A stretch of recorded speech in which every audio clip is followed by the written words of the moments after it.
You guys, welcome, besties. We're going to come right out of the jump because I was going to call this episode The Politics of Politics because last week I did the politics of stickers. However, instead, I came up with the title just now. Oh, yeah, I sure did. It is going to be called It Matters Who the Billionaires Are. There is a reason that my podcast is called The Making of a Billionaire. That's fucking obnoxious. Do we need more billionaires? 0%. No, we absolutely do not. That is correct. The answer is no. So, why do I talk so transparently about money and how I'm going to make $1 billion and grow a $1 billion company? Because every single industry that exists, all of them that are $1 billion industries, which all of them are. So it really doesn't matter if it's baby food or candles or stickers or coffee or chocolate or anything, AC units, multi-billion heat temperature control. Are you shitting me? Water heaters.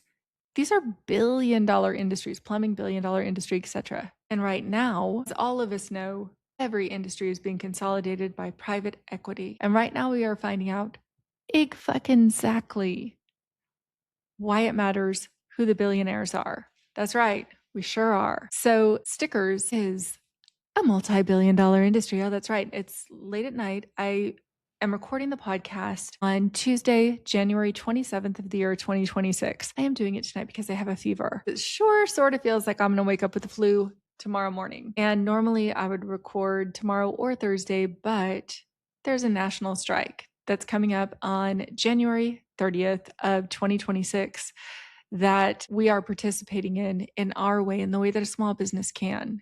And I'm going to tell you about that tonight. And so I was like, oh, that means that I need to record the podcast today so that Sasha has time with it. I have time with it so that we can edit it into something that comes to you. And I had this clever little title because I am a slogans kind of a gal. And then I was like, as I was thinking about the podcast, I'm like, all right, it's a probably not good idea for me to smoke a little weed and drink a little wine before the podcast when very clearly I believe that I'm going to have the flu fully tomorrow. But I get the flu. This will be my last night to enjoy my Legos, enjoy my view, and hang out in Sedona after I record the pod. And I am right now building a Legos castle. It's the Harry Potter castle. Nobody knew how that was going to go. I have the whole Harry Potter universe that I ordered in Legos that I'm building out in an area of my house. Nobody knew how that was going to go. So right now as we're going like mini viral, like starter baby barely viral. Told you guys I was going to update you on our follower counts. So right now I just went to check, and on Threads,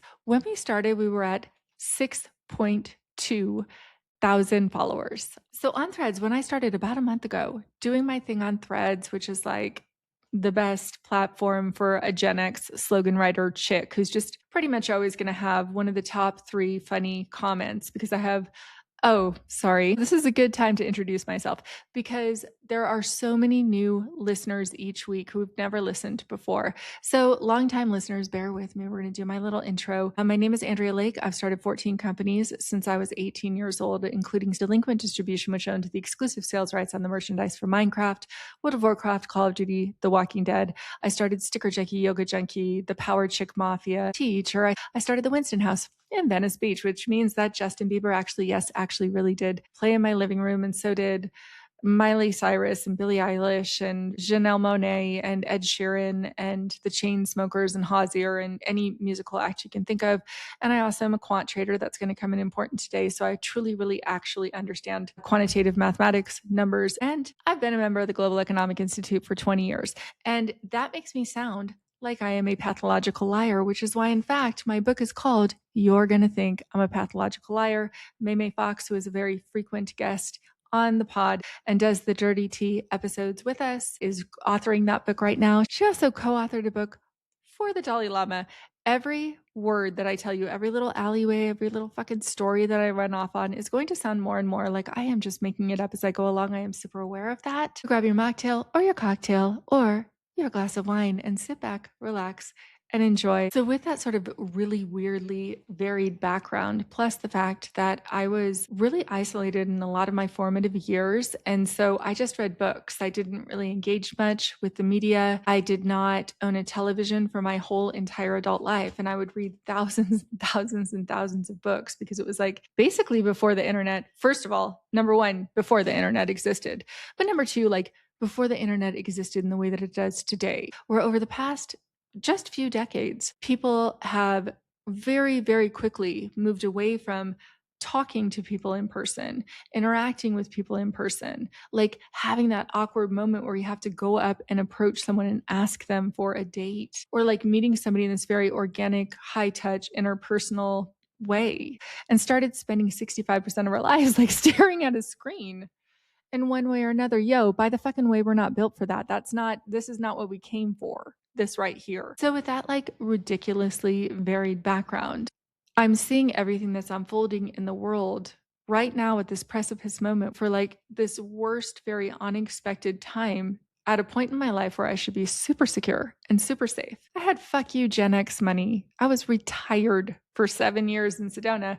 Then all of a sudden I wake up very in debt and I have to very, very quickly figure a new life for myself out and go back into my companies and rebuild them. In that discovery, that is when I realized how bad that it had gotten for the average working American. So I was retired in Sedona for 7 years, but before that, it was like 5 or 6 years that I was just like set, wasn't really thinking very hard about my businesses. They were all pretty press and play at that point, right? Like Sticker Jenky had already been around for 10 or 12 years at that point. We had a steady Eddie business there. I had a couple other steady Eddie things going on with licensing contracts and distributing clothing. And so I just wasn't thinking very hard about money, cost of living increases for the average person, because when I grew up, minimum wage, that just kept pace with like however much it costs to live. I mean, pretty much. People fought for that. People fought to make that happen. And when I remember when I worked at McDonald's when I was a kid, I could get an apartment by myself working at McDonald's. Now, that would take up a lot of my salary if I didn't want to have a roommate. But in 1996, I moved into a gorgeous, super cute 2-bedroom cottage in Pacific Beach, like this very coveted area of Pacific Beach, and kind of far from the water, but easy to walk to, and just the cutest neighborhood in Crown Point. And when I moved in, that cottage cost $525 a month for a 2-bedroom with a backyard. It was an extra $100 to rent this like half of a garage, which this dude that was my roommate at the time had made into a bar. So it was like this very cool place to live. And it was $525, which meant my portion of the rent was half of that. So like whatever, $262 or something a month. When I got that apartment, I just ran the math. Minimum wage was $4.75 at the end of 1996 when I moved into this apartment, which was $525 a month. So my half of the rent was $262. So my $262, 262 divided by 4.75, because that's how much the rent is, divided by your hourly wage. If you were at minimum wage, and everybody got paid a little bit more than minimum wage, basically. And this was like the nicest, most coveted area of San Diego to live in. I would have to work 55 hours at minimum wage to pay for the literal cutest cottage apartment at the beach in San Diego, which meant if somebody wanted to prioritize that, they could, right? That might be a lot of their income. Like if they had kids, probably that's not going to be the house they want. They're going to get something less expensive that is also way bigger inland. But everybody could afford to just like go basically live in whatever part of town they wanted to live in, period, where there are way nicer houses that were way more expensive in Pacific Beach. Yes. Could anyone sort of be like, I'm going to pick a trade. I'm going to become a plumber, or I'm going to become an executive assistant, or I'm going to become a lawyer or a doctor or join the military, whatever it was. Everybody made enough though, and could just go basically pick a trade and have some kind of career that they worked at for 40 hours a week, and they could buy a house. So that basically is how it should be working in America, and it's not. So why? That's a good question. It's literally because the way that it used to work, right? Late 60s, early 70s, heyday of America, chains had not taken over everything. Private equity did not own everything. If you worked for a hardware store, that person owned that hardware store. Then when Home Depot started, everybody was blown away. But guess what? Nobody else owned a hardware store anymore, right? So if you owned a hardware store and you were doing well, you were doing great, you might be paying yourself 2 or 3 or 4 times more than your employees. You might be paying yourself 7 times more, 10 times more. Plus, you own the company. So if you ever sell the company in some way, that's going to be yours and you can distribute it as you want. But guess what? It used to be way more normal to like truly distribute out to your employees and make sure that they also had a retirement when they retired. That wasn't even just only for huge companies. Like everybody sort of cohesively was like, we are going to build this thing together and we are going to win together. I don't even understand still to this fucking day how it is like a revolutionary idea of what I'm doing in Sticker Junkie, where I'm like, yes, everyone in the company will win if this sticker company becomes the biggest sticker when this sticker company becomes the biggest sticker company in the world, every single person on my staff will win as hard as winning can win. And that will absolutely not be through exiting the company to a private equity fund, because I will absolutely not sell this company to a private equity fund. And so in whatever way I pass it off, I will do it with the best intention so that it never lands in the hands of a private equity fund. It's very difficult to do because if you go down a couple generations, people have whatever ideas they have of their own. But I will do my best to instill these values back into America to anyone who my voice reaches. If we are building a company, we should win for building a company. Why does that sound like a radicalized idea though, right? Like if you and me are just talking, you're fucking with me so far. But if you start to think about it, analyst or influencer tell you that that's wrong in some way, despite the fact that you just heard with your own ears that if you work your fucking life at a job in some place and build a company for the person who you show up at that job for, you should win when that company makes money. Spot the lie. Why does anyone hearing that, would they argue with me? The only possible reason is that they have been indoctrinated by the billionaires who own all the company and are hoarding all of the wealth to believe that that doesn't work in some way. And the billionaires, spoiler alert, are lying to you. And there's going to be billionaires because that is the way the economy currently is set up, period. And I'm going to say something super fucking revolutionary. Billionaires, not the problem. Not the problem. I've been saying this for a long time. And then someone was like, have you been listening to Bill Burr? And I'm like, no, I need to listen to him. And I still need to listen to him. I saw like one of his videos and I was like, that's exactly right. Billionaires for a long time have not been the problem. But billionaires still today are not the problem. The problem is a billionaire who, for any reason whatsoever, would think that they don't need to pay taxes back into a system to support the system. And it's a humongous problem. And it's very difficult to wrap up every single part of it. I'm going to do my very best. And if you listen to the podcast long term, I really will explain the whole fucking thing that I understand through reading thousands of books on global economics, geopolitics, physics, every form of science that you can imagine, etc., because I exclusively read nonfiction. But there was a heavy emphasis on law, history, geopolitics, global economics, all manner of trading, all manner of business, and biographies. So I just have this weird amount of knowledge about that. And I had a mentor who is one of the wealthiest people in the world. He's one of the best traders in the world. And he took me under his wing for, he's a private guy, I never say who he is. He took me under his wing for 25 years and taught me about so many things. He created like a little private curriculum almost for me through all of these recommendations of all of these different disciplines of understanding that I should have. And when he was deciding whether or not he was going to take me, don't worry, for new time listeners, don't worry if I go off on a tangent. I really will come back and close the loop. We're still going to talk about the strike that we're participating in on Friday. Everything will come back around. I'm not going to drop the thread of it entirely. And if I do, I'll pick it up in the next episode. So you're going to have to go ahead and hit that fucking like, follow, subscribe button. That was so slick. I don't usually usually do something like that. And I feel like I worked it in pretty well. Maybe I've just had a little weed and a little wine and I am just making that up and it was awkward, but I think you're with me. And if you didn't fucking go click the subscribe button while I was saying that, then do it. Follow me on Instagram at Andrea Lake 101. If you're a Gen X chick and you're not on Threads, you for sure should be on Threads. So follow me on Threads, also or any media platform at Andrea Lake 101. We are figuring out right now how to actually delete our TikTok, but not lose at Andrea Lake 101 so that people don't come and impersonate me. So hopefully I'll be off of TikTok. Don't follow me there because obviously I'm immediately detaching that from my phone.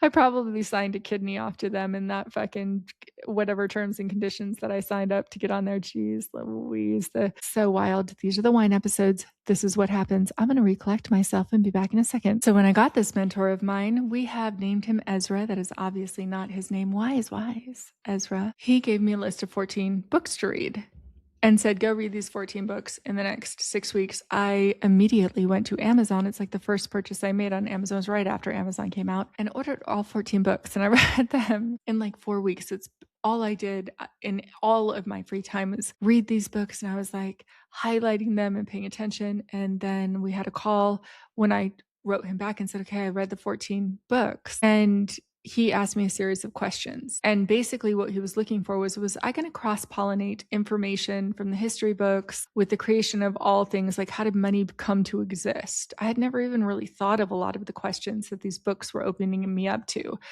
What were the 100 inventions that changed the world? How did anything come to glasses? How was the creation of that originally? How did people figure out farming, etc.? And all of it was so incredibly fascinating to me, like every part of it. So he's asking me these series of questions. I'm answering them in a way that clearly was appropriate because he indeed did become my mentor for the next many decades. And he said, that's what I thought. And I said, what? And he said, he said, I've given you all these books. I've given you books on psychology, on philosophy, on law, on trading, on the way compounding returns work. And he also gave me a couple of fiction books. No, one fiction book within that. And it was Atlas Shrugged and Prescient. Prescient because Jim Taggart is in the White House right now. And for years and years and years, as a woman that prints millions, tens of millions of stickers a year, I had one sticker on my car. I didn't even have a Sticker Junkie logo on my car. I only just had on my beautiful, beautiful G-Wagon that today, I shit you not, because I just looked at the mileage, has 393,000 miles on it because I am that chick. And the bumper sticker was, who is John Galt? Oh, did I ever tell my who is John Galt story on here? Because this is the fucking wine episode. I'm driving down the highway. I'm zipping down the highway. I'm going to a meeting at Hot Topic to sell them stuff, right? Because all those fucking word t-shirts that you wore in the early 2000s, those came out of my pretty little head because I had 40% of the shelf space of the words t-shirts at Hot Topic, which is why my book is called You're Gonna Think I'm a Pathological Liar. It's only going to get worse as we go along. So I'm driving down the highway and I'm going super fucking fast. And then somebody comes up on me on my left in the fast lane on a fucking tear. I was going like 75 or 80. He had to be going 95 or 90 or 100. So I'm seeing this G-Wagon just like bullet train approach me in the fast lane. And I'm like, because it's like, I don't even know, 2006? 2007, like nobody has G-Wagons back then. They were not a thing quite yet. I had bought anyway, I'm not going to go down that alleyway, but they were uncommon back then. And he's zipping alongside of me, whizzes right past and then slows way down. And I'm only noticing him because it's so unusual for someone to have a G-Wagon. Like literally, I only have one because the person who imported them into the country pre-2005 lived in Santa Fe, and I lived in Santa Fe, so that you just saw them there. But like the internet didn't exist. Advertising about different cars that were available was only available on television. I didn't own a television. Like it was weird. I even knew these cars existed in the US, and there were very few of them. So I see that it is a handsome man driving this car, and I'm like, what? And I see that he's looking at my bumper sticker, and he's driving past the car, and he laughs, and I see him laugh as fast as he's going. I really do see all this. It was like a moment in time. And then he slowed way up to catch back up with me. And he pulls right parallel to my driver's side window and goes, "You are." And I laughed and I was like, "Peace out." And then he zipped out in front of me super fucking fast and then whoop, to get off in Del Mar. And it was Brad Pitt. And I literally had just read on like fucking TMZ or whatever the predecessor of, I think it might have been the early days of TMZ, that like either Angelina Jolie or Brad Pitt or both of them had purchased the rights to do the Atlas Shrugged movie. And anyway, if you haven't read Atlas Shrugged, now's a good time because Galt's Gulch already has happened. And a lot of the dollars and mines were fleeing, the increase in the requests for passports to exit the country, etc. All of those things are real. However, there has been some insidious undercurrents that like are well known if you know where to find them. And because of the swath of information that I would ever have in front of me, I will consolidate them into where they are. A whole lot of what I'm about to say you probably have heard from different news sources. I have a couple of different places that I really, really trust that if you want to get like just straight fucking no bullshit information, I watch Heather Cox Richardson's podcasts when they come out, like within 24 hours. It's the only thing that I watch within 24 hours on YouTube, like the minute it comes out. She's a historian. She will tell it to you straight. She is not tied to any one party or philosophy. She's a historian. And so she will tell it to you, shooting you straight. And in that vein, that's how I like to be. Because a whole lot of people that I've known through my whole life, because I did grow up in the 80s, they are in every party that you can imagine. You guys, you used to just move in next to your neighbor and you were just like friends with your neighbor, period. And if somebody was a Republican and somebody was a Democrat, cool. You're neighbors now and you're friends now. And like, are you pro-life and you're pro-choice? Great. Do you eat steak or are you one of those weirdo fucking vegetarians and I need to get some kind of a weird soybean thing for you? Like, oh, you came from a different culture. Do you have a really different food? Like, oh, you're Indian. Cool. What are you going to bring here? Like, we've never had chana masala. So sagaloo is my favorite. So there's this whole, you're just in a community vibe in the late 70s. And when you work for a company, you're going to win if your company is winning and your contribution is going to matter to your company. And then comes the 80s. You guys, let's go right back to that time and redo this. Because I was alive.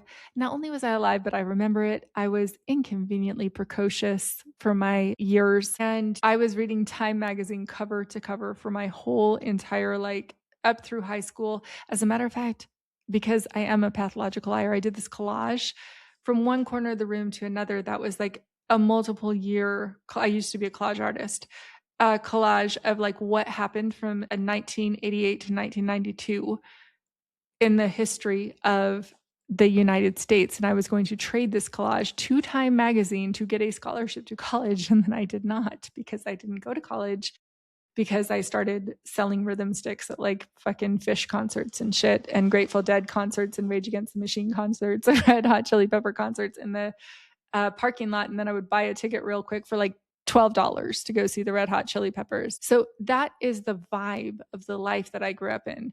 If you kind of hustled and were scrappy, you had like a little bit of extra cash. But if you went and worked a way basic job, you could just like go live a life. And then along came better forms of media to get in front of people, to capture their attention, to talk to them, and to tell them all of the ways in which they needed commercial products to sell you. Pretty much. Here is the new beauty standard. You should have every single part of this makeup. If you're a guy, here is the right cologne, car, outfit, wardrobe, etc. If you are a woman, here are all of the products that you need to be the exact perfect idyllic version of a woman. And we're going to sell them to you as efficiently as we can. And then television got way, way better. The technology for TV and videos got way better. And people became way more into actually watching TV because the content was so much better. That happened basically some period of time in which I didn't own a television because I was like, this is such a fucking waste of time. I can't have a TV because if I have a TV, I will watch a TV. Nobody thinks that's a good idea. When I owned a fucking exclusive sales rights on World of Warcraft, StarCraft, Diablo, Minecraft, Assassin's Creed, any video game that you can think of, I own the sales rights on the merchandise for it. I never played a single video game. I was like, no, nar. Mommy cannot. My dogs will be starving. My house will be on fire. And I'll just be like, just one more level. That's literally me. This shirt that I believe it was Jinx that did do the shirt. That was like, which is a company I worked with a lot. This company, Brian, our chief operations officer, was there, director of operations. Jinx is the reason that I owned the distribution rights. Jinx owned the licensing rights. I believe it was one of their shirts where it said, just one more level, just one more level, just one more level into infinity. That for fucking real would have been me. Legit. And so I'm like, I cannot play a video game because I get so addicted. So now it is so hard for me when I am like in an algorithm of like Threads or of one of these really fun sort of social medias where it like captures your attention. You feel like you're super connecting with people. And then you have Zoom calls where you like actually talk to other entrepreneurs that you get to meet because you just were texting them directly on Threads because you guys kind of have the same follower count and maybe you'll work together in some way. That's so fun. That's such a fun way to meet new friends. It's highly addictive. And in the same way that video games was addictive and wouldn't be rewarding to me in actual real life, I'm finding social media now a way that I can use it to where it's fun, but it is addictive. But then I can translate it into real life and I have hard stops for myself. I'm like, once my follower count gets to this much, I have got to disconnect myself because it is so bad for my mental health to be plugged into social media. And because of social media and because of the increase in ads, the increase in content consumption, and the increase in time of people staring at their screens, it's also increased our buying patterns of just everything we want in America.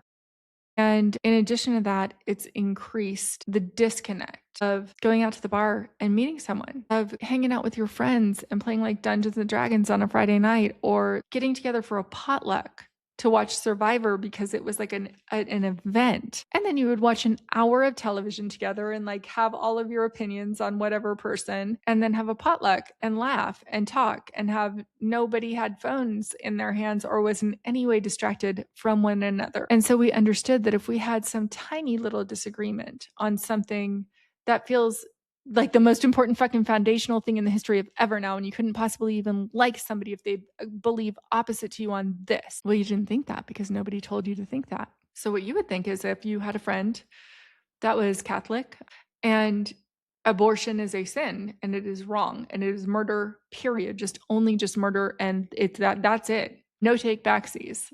No room, no reason. And you were from a Jewish faith and like, whoa, hey, yo.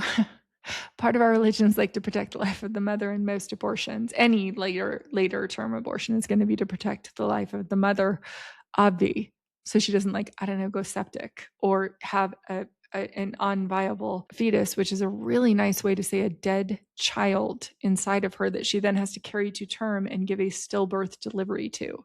That is so crass and so coarse, and nobody used to say stuff like that out loud, but it's way important that we say stuff like that out loud so people understand what an abortion actually is. It is a medical procedure in a late term that's going to save the life of a mother if her child has died so that she doesn't go septic and herself die. That's what it is if it's produced in the third trimester. However, because of our disconnection from each other to where we're not hanging out with people that we disagree with on things that we have been told are the biggest things, but in reality, in the 80s, you could actually just explain that to somebody that was Catholic and say, oh, no. It's like, it's literally actually called an abortion when the child has already passed away. And you can't have anyone who understands death in any way. And there's a lot of true crime girlies out there, right? I'm almost going to cry. I'm for sure going to cry because I don't think it's ever been described in this way. You understand decay and decomposition. You understand what that is because it comes up in evidence at every true crime case. Well, we're on to true crime. Obviously, listen to the Morbid podcast if you're not, because I'm a fanatic fan and I shout them out every chance I get. But you understand lividity and rigor mortis, and you've heard those things, and you understand that's happening. Now imagine that you've just experienced the most unspeakable loss in your life, and you have a child that you are expecting, that you probably decorated their room, that they're coming right now. You might have a name picked out. And that child dies inside of you. It is no longer viable. You must have an abortion because that you have a dead fetus inside of you. But you can't, because people who don't understand that you now have a decaying little body that needs to come out and have a funeral inside of you. So it's going to have all of the side effects of a dead, decaying thing. You guys, what the fuck are we legislating, and why are we allowing anyone that doesn't understand medically what's happening there to be in office to legislate this? They're saying, no, you have to carry that dead fetus in your body while it's decaying and literally causing actual sepsis inside of the mother's body, or any other number of complications inside the mother's body. So the mom's going to die too, because her body's not telling her to go into labor because that pregnancy was only 6 months along. That's how it used to be. Women would just die. Except for then we figured out medicine and we're like, oh, no. We can take that out. That's horrifically horrible. And you're going to go through a whole mourning process and a whole grieving process. And a whole lot of people are going to have a funeral for that situation. And it's going to be a very difficult thing for people to get through. That's what a late term abortion is. However, billionaires on social media understood that they could influence you to believe that what it actually was really evil, very bad people who have been now labeled the Democrats. These evil asshole motherfuckers will do a post-birth abortion, which means a woman would give birth and then they would kill the baby. I thought that was a joke the first time I heard that term, and it's not. And a lot of people, through no fault of their own, have been very misinformed by billionaires who wanted you to hate your neighbor. I am going to explain why they wanted you to hate your neighbor and how very efficient it is that we hate our neighbors. It's working out very well for them and very not well for all of us. So instead of explaining to people in a way that is just medically, factually true, and by the fucking way, I am not an MD, I am not an OBGYN. If I got any of that wrong, please inform me so that I can tell it in a proper way. If I got any part of it wrong, I know that I got a lot of it, most of it right. I know that I did, because I know now that what's happening is, in these cases where someone who voted for pro-life always, no matter what, everything, did absolutely not understand that that's what that meant. And then his wife died. And then all of a sudden he became a huge advocate. There's a guy in Texas, I don't know who he is, that was like, whoa, I didn't know. And I'm like, that's right. You actually just didn't. And that is literally not your fault. So when stuff comes up right now where we're seeing the government lie to us just point blank in our faces with stuff that we have seen with our own eyes and say, no, you didn't. And then immediately within 2 days was how long it took until I saw the first AI image. And I am out of that algorithm. So it would have taken me a long time before I saw the first. It was so bad. It was this ridiculous, like he's holding where his phone was. It was superimposed that it was a gun and his arm was crooked. The whole thing was ridiculous if you know what you're looking for. But if you're looking at a narrative that you have been fed like a frog in a boiling pot of water for 40 fucking years and hyper accelerated in the last 15, then not so much. That seems like a really believable scenario. And then you have these figureheads of influencers who I don't know what their problem is. I don't know if they actually are indoctrinated or if they are illogical. I truly don't know. So I look at the comments, particularly of like Megyn Kelly, who's like, I would have just stayed in my house. I wouldn't have gone to the protest. And I'm like, cool. Do you know why you can talk out loud? Because a bunch of women before you went to the protest. You are the figurehead of the party that wants women to not be able to vote. Cool. Peace out. 0% time for your opinion, hun. 0% time for your opinion, hun. Go sit down in the back. And then she'll do some quirky little response where I'm just a dumbass. But also, in the most cases, I don't think that somebody who's been indoctrinated that it's their fault. But for a woman like Megyn Kelly to say, I would stay in the house, I'm like, really? Because I thought you were super hot on fucking the Second Amendment. I thought you were all up in Kyle Rittenhouse's ass when he killed 2 people at a protest because he was defending himself. Come on, stop it right now. Stop it all of the way right now. And that makes me sound like I am radicalized. Why does it make me sound like I'm radicalized? Because billionaires intended it that way. Billionaires intend me to have a hyper incendiary response towards Megyn. When the truth of the actual matter is, if Megyn and I sat down as two wealthy white women and talked to each other, there would be so many points of harmony and agreement, and we'd have very different of ideas of how we got there. And if both of us found ourselves in the apocalypse, she is a person I would want on my zombie apocalypse team because she's a fucking badass chick who gets shit done. Do I like her? No. Do I think she's done a ton of harm into the world? Yes. So when we say stuff like, well, I've looked at both sides, and you're looking at this polarized side of the most extreme version of what gets clicks and likes and attention in a social media algorithm. And then you say, all Republicans think this hardcore, they're all MAGA, they're all hardcore, they're all over here. And when you're on the opposite side of the algorithm, you think, all Democrats think this, which by the fucking way, there's no all Democrats. There's like so many shades of democratic socialists. There are anarchists, of course. There is an extreme version, of course, of the left. And there is an extreme version of MAGA, of course, in the right. And we're way over in here, way over in here. And we forget that because as soon as you think that there's a right and a left, instead of understanding there's a field of information available to us, and that every thing basically that we've seen in the last 20 years has been a very, very concerted effort to polarize us against each other. A whole lot of people went to prison for that. There was a whole bunch of influence from the Russian government that's incredibly well documented. Well, guess what? The people who are at the extreme end of MAGA, they have now heard of Russiagate. That's the lie that is being propagated of like, that never happened. That's super silly. That's totally unreal. You're being indoctrinated if you don't understand that Russia is our super bestest friend in the history of ever. And Vladimir Putin got invaded by Ukraine. And I'm like, cool, you guys, you lived through that. So you remember that that's not the way that happened, right, yo? And now we've come to this precipice point where we've been watching people that we know, people that we love, go to this very far extreme of just believing the most insane shit and then being like, well, we have to see both sides. And I'm like, that completely negates that most people are in the center and are like, cool. I'm going to tell you a little bit about myself right now. Because people who are MAGA, who I know, who I grew up with, who I know, who are my friends, who are my homies, who know that I would fucking never lie to them. They sort of started to see that I was telling them the truth during COVID when I was, because I'm a pathological liar, created a campaign for the CDC that they absolutely did not use, but they 1,000,000% should have. They reached out to me and said, sorry, longtime listeners, I'm sorry, but there's a lot of new people here every week. So I'm a professional slogan writer. Go back and listen to previous episodes for the whole thing.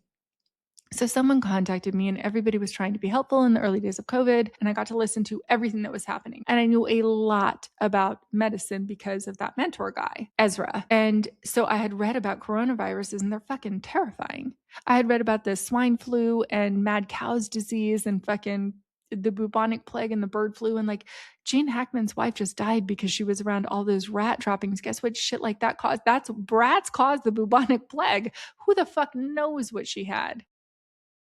No, all of the no to any animal-borne virus. For me, that's going to be a hard pass. Okay. So they said, hey, how do we get people to stay inside for 6 weeks? Because we don't know how this is going to work. And there's a whole other story in episode 20. I tell the whole story. But I came up with this campaign, Don't Kill Grandma, right?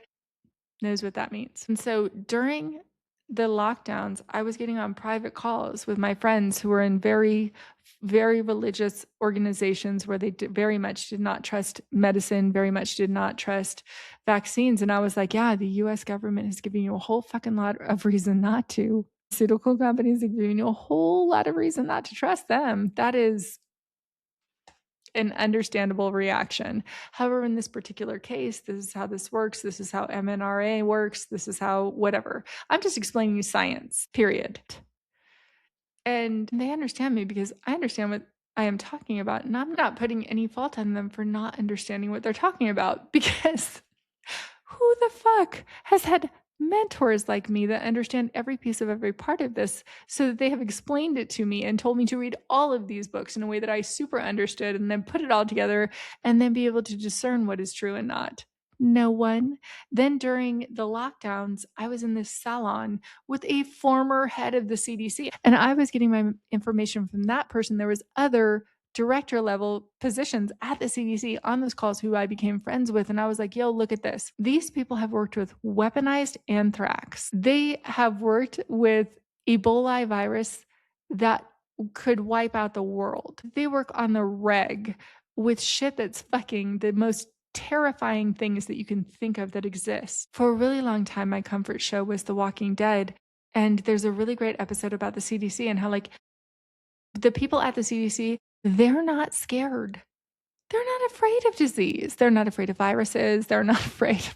They're like the best puzzle solvers that we have. So they come up with solutions for disease. That's the functionality of the CDC. And so if they are afraid, if they're like, whoa, here's this virus that might take out all, this might be an event. The best course of action is to listen to them. But why didn't we? Because we have been getting divided against each other at that point for a solid 5 years. Well, hello, friends. I got a phone call and had to stop recording. So here I am to just put a tidy little, very short bow on this because we're going to have a part 2 of why it matters who the billionaires are. I started talking a lot about COVID. We are going to wrap that up in the next episode because, quite frankly, up until 2020, I didn't have a television. I didn't watch television. I still don't have a television, but like every device is a television. And I also didn't spend any time on social media. And so that was the first time that I realized how polarized people were. It was also the first time that I realized that when I talked to people that I knew that were extremely polarized, that I could help bring them back to a center point. And I never thought that I would use that skill set on anyone except for people that I personally know because I was very private. And up until about 2 years ago, I didn't go on social media basically hardly at all.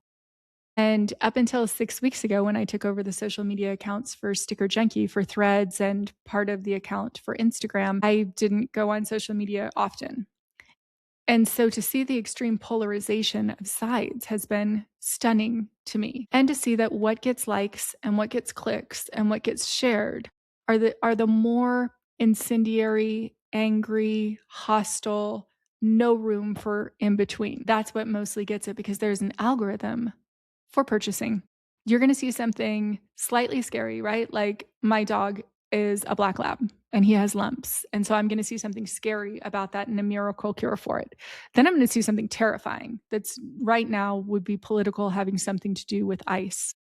And then I'm going to see probably another couple terrifying things. And then I'm going to see something happy ish.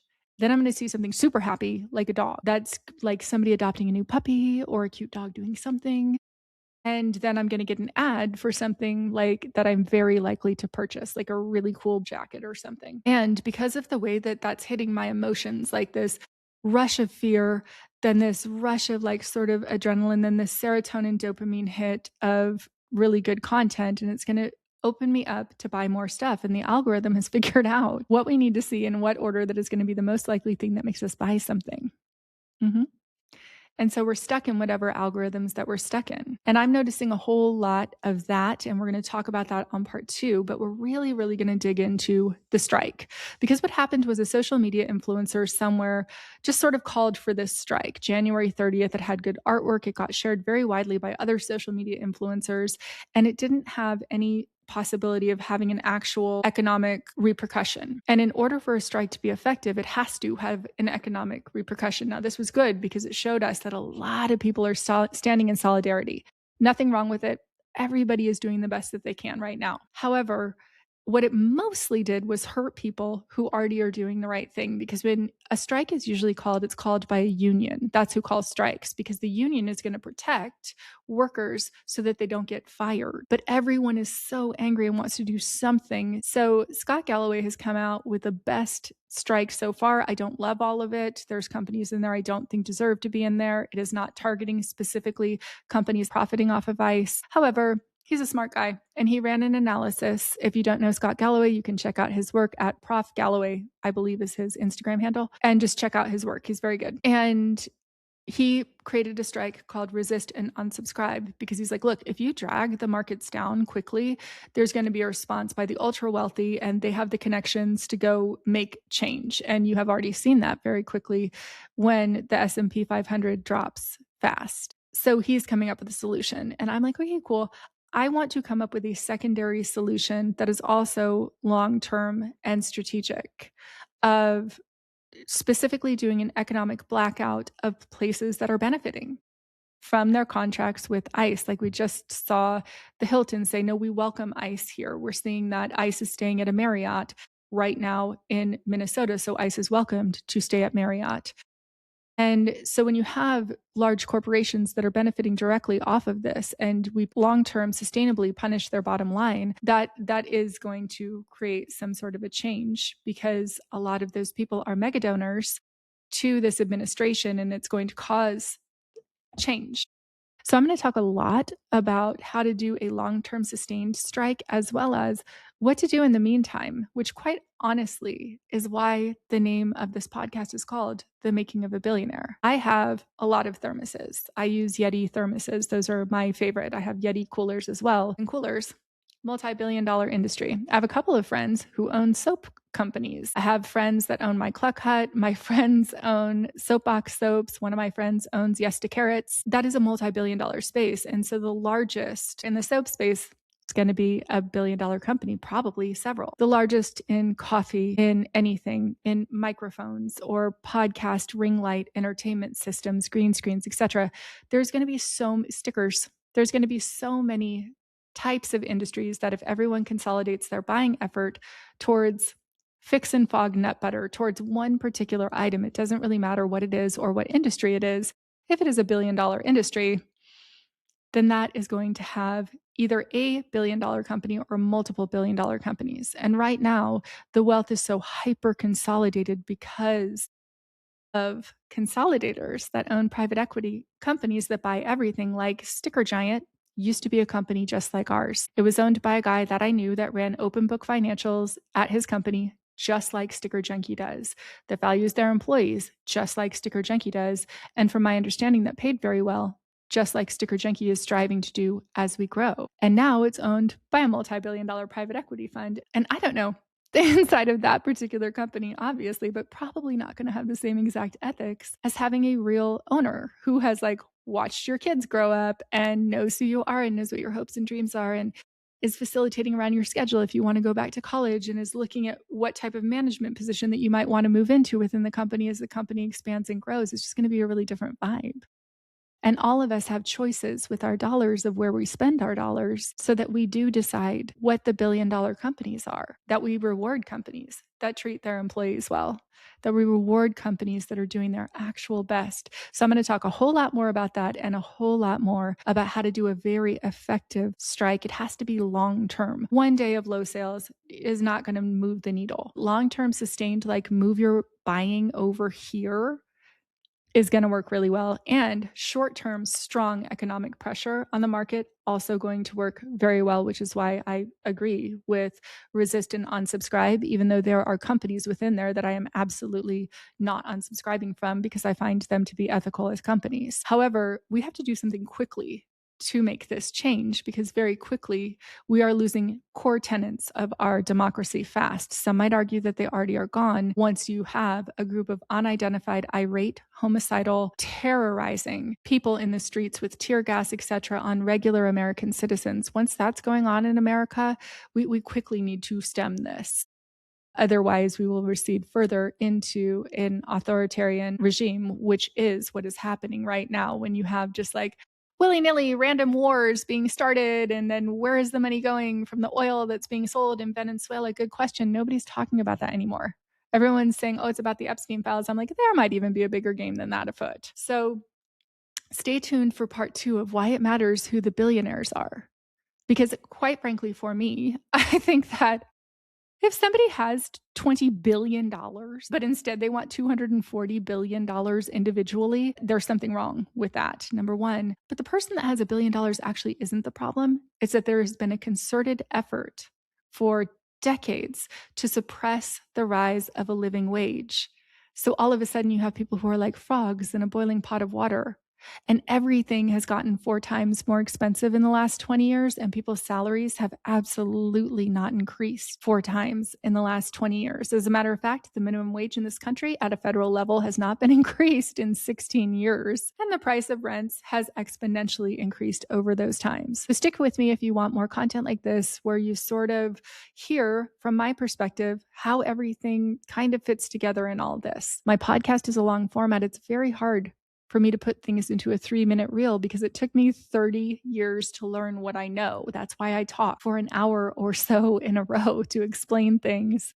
But I'm learning how to do the reels better, and I'm really glad for you guys that are here in my long-term content. So if you're interested in this type of content and you want to hear more, drop a question in the comments because I will read the comments right now and answer them. And if you stuck with me this far, for fuck's sake, give me a like, give me a follow. There's so many people that watch this video that don't just like give a simple like to the video, probably because they don't realize how impactful that is for the algorithm to show my video to more people if more people engage with it. So if you would please give a like, give a follow, and follow me on all manner of social media at Andrea Lake 101. Until next time, enjoy your popcorn, enjoy your wine, and I will come in smoking hot later this week on Friday with part 2 of why it matters who the billionaires are.